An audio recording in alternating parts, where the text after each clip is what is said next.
Leslie, at Beaufort Inlet, North Carolina.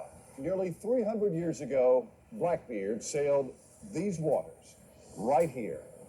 So legendary, so larger than life. He's become the stuff of storybooks, as though he were just fiction. But you know, the facts are beginning to surface. Artifacts pulled from a wreck that rests right out there. Quite possibly the Queen Anne's Revenge. Blackbeard's flagship, which flew the flag, the black flag of Blackbeard.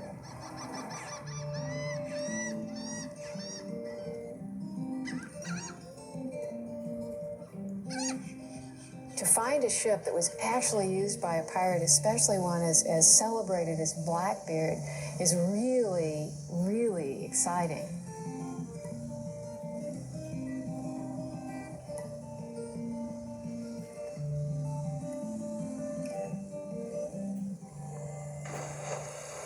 It was a November day in '96 off the coast of Beaufort.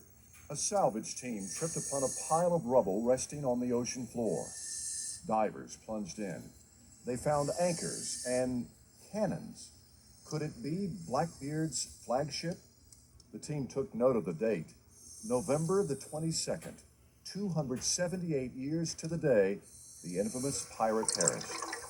Now it seems Blackbeard has reared his beheaded head. Welcome y'all aboard. Blackbeard has captured the world. They're really going to go crazy with this. Absolutely fantastic story. Oh, it's absolutely a blast. A trip to sea, voyage to the site of the wreck.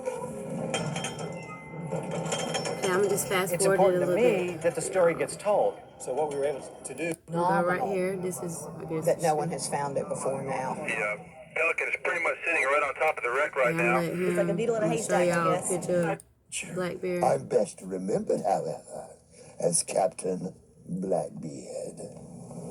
Imagine, if you will, this face seeming like the devil, wearing somewhere between 50 and 75 pounds of weapons.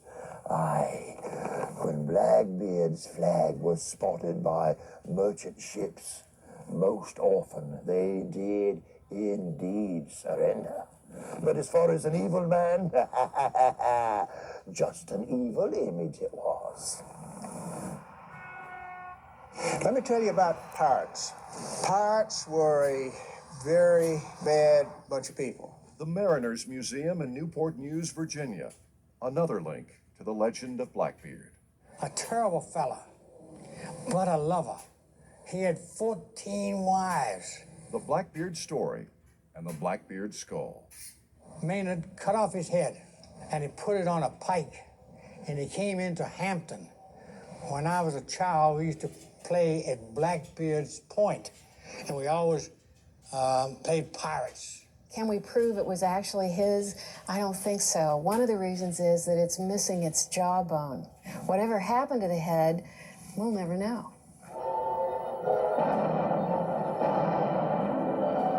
Pirates were brigands, they were robbers, they were thieves. And in reality, pirates were not heroes. They were the bad guys. They would be hung up on what they call a gibbet.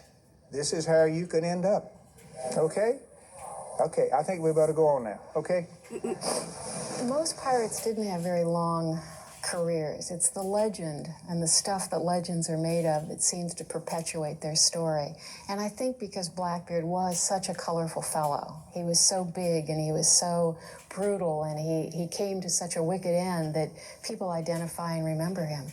But he was a tough rascal. But they brought his head back here to Hampton. And underneath that tree is where Blackbeard's head was displayed on a 20-foot boarding pike for many years. And that's the very tree. And that's the tree. It's still there today. He definitely wanted to be up I'm gonna end it here, Alan y'all. Scott, But pirates historian are and real. tour guide. It's You an know, amazing he place to was be. here at one point in time. Yeah, no so, doubt about that. A guy named that's the Israel story of Hand. Blackbeard. Well,